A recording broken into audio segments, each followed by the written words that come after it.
Estuary News today, all the latest news, headlines and sport, plus a review of the week's regional papers with my guest, freelance writer Sue Wilsea.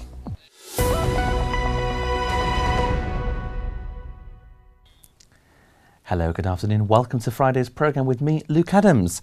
Grimsby's iconic floating pub has been saved thanks to a wave of public support.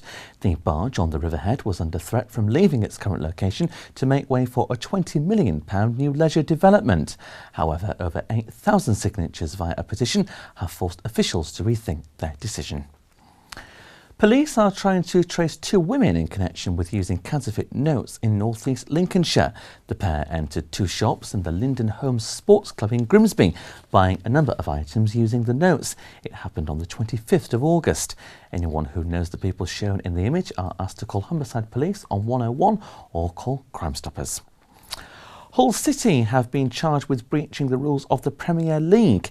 It comes after the club failed to offer concessionary tickets to senior citizens and young supporters during their time in the top division. The Premier League say they received a number of complaints from fans about the scheme, which launched at the start of last season. The club have agreed to reinstate concessions if they get promoted back to the top flight. The rules state that discounted tickets must be available.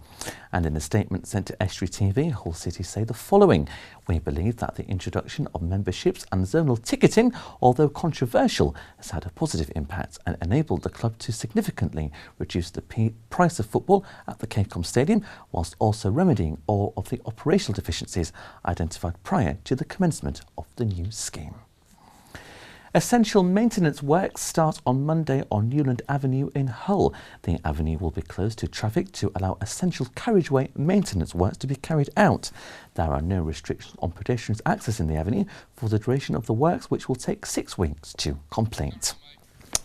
Now it's Friday, which means it's time to have a look through the week's papers with my guest, freelance writer Sue Wilsea. Good afternoon, Sue. Welcome to the programme. Good to see you, as always. Thank you very much indeed for coming in. Thank you. A creative writing workshop, I believe, is in the pipeline. Before we look at the papers, tell me a little bit about that. Well, it's tomorrow morning, actually, so it's very, very soon, but not too late for people to come along if they want to. It's at the Rope Walk in Barton.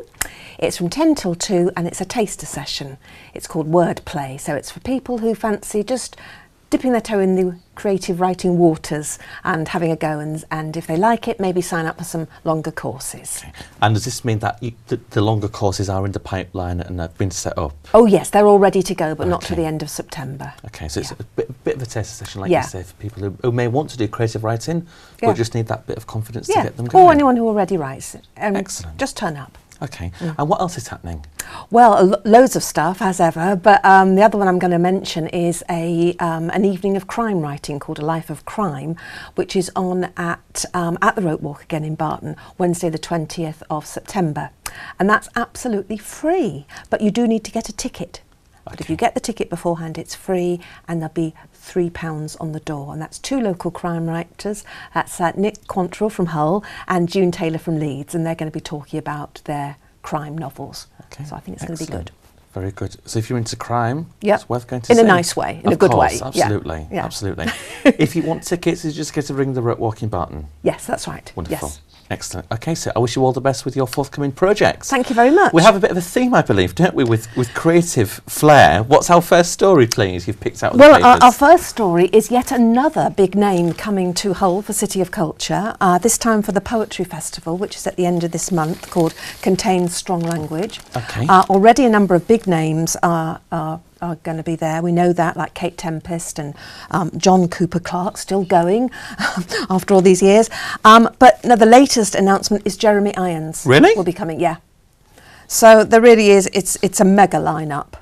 Huge. I mean, it's a massive name, Jeremy Irons, isn't he? So the BBC are going to be broadcasting from Hull, the festival, and there's numerous events, and just get tickets if you still can. Hopefully you still can. When is it still taking place? I believe it starts on September 28th, which is National Poetry Day, and it runs through to October the 1st. But of course we've also got Beverley Literature Festival and Bridlington and the Humber Mouth. Yes. So they're all in a way linking in and feeding off each other. Excellent. Yeah.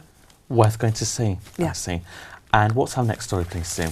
And I chose this one really quite because I've got a little personal connection with this. And this is the announcement that Roland Gift, former member of the Fine Young Cannibals group, and from Hull, of course, has announced a gig in Hull at the Welly Club in early December. And he used to babysit for my eldest daughter. Oh, so that's the personal link. That's the personal link.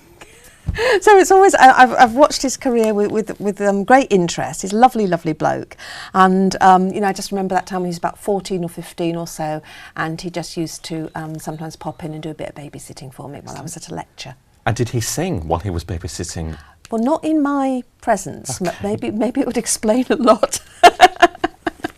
If he did while I wasn't there. He's got a great voice, Roland Gift. Yeah, he has. Great voice. He's a really nice, and like you said, another local talent. Another local talent, yes. Coming back to the area. Yep. Fantastic. Yeah. Keeping the theatrical music theme, Sue, probably just time for one more story.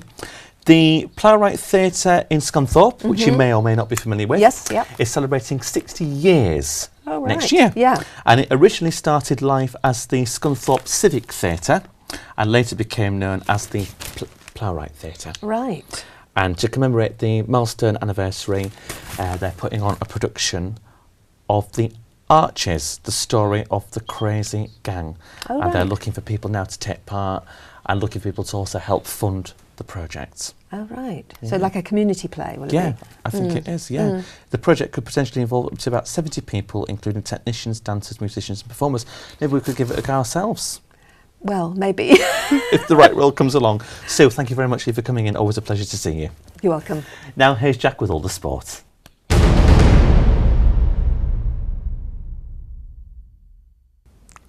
Hull City return to action in the Championship tonight when they visit Derby County. Evandro, Fraser Campbell and Andre Mizouk will all be assessed to determine whether they're fit and available to play, while new signings Noah Dicko, Fikayo Tomori and Jackson Irvine are all set to be included. Tonight sees the Tigers come up against former players Curtis Davies and Tom Huddleston for the first time since they left in the summer. Davies departed before Slutsky's arrival, but the Russian has revealed that he did try to persuade Huddleston to stay. We spoke with him a lot of times, and it was, I think, first serious hit for me when Tom Huddleston left the club. But now I'm focused on another player, Tom Huddleston, very good player. And for example, before each home match we have a program, yes, and each player speaking about his dream team, and everybody including Tom Huddleston in his dream team, and Henriksen and Dawson, Mailer, yes, and of course what it means. It means he really very good player, very clever, unbelievable technique, yes, and I was really very disappointed when he left the club, but now we have another players, another team, and all my concentration only about our players. Kick-off tonight at the iPro Stadium is at 7:45. Elsewhere, Scunthorpe United are preparing for their first of 2 home games in 4 days when they welcome Blackpool to Glanford Park tomorrow. Graham Alexander again has an almost fully fit squad to choose from for the game, with long-term absentees Luke Williams and Johnny Margetts the only 2 definitely missing out. Grimsby Town head up the road to Mansfield tomorrow for their latest game in League 2. The hosts sit 15th in the division, while the Mariners are just a couple of places below.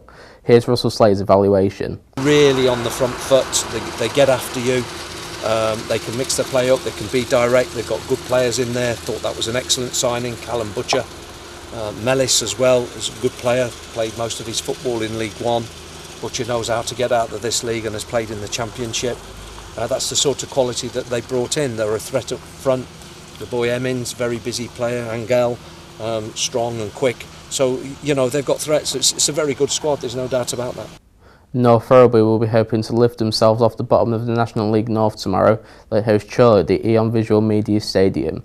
On to rugby, and Hull FC and Wigan Warriors face off in a rerun of last month's Challenge Cup final tonight. Captain Gareth Ellis and Steve Michaels both missed the game through suspension, while Carlos Tumavavi and Chris Green are both injured. Josh Griffin, Liam Watts, Mark Minicello and Massimo Tonga are the 4 men to come in. Meanwhile, FC Loney Jordan Abdul returns for KR for their home game against Widnes tomorrow. He's missed the last few months of action with a broken foot. The game at Cacon Craven Park is also the 700th game coached by Tim Sheens, and that's all for the sport.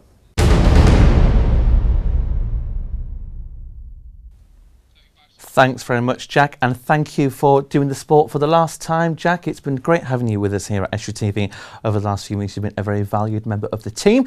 We wish you all the best on your new venture as you head off to university. Keep in touch and let us know how it all goes.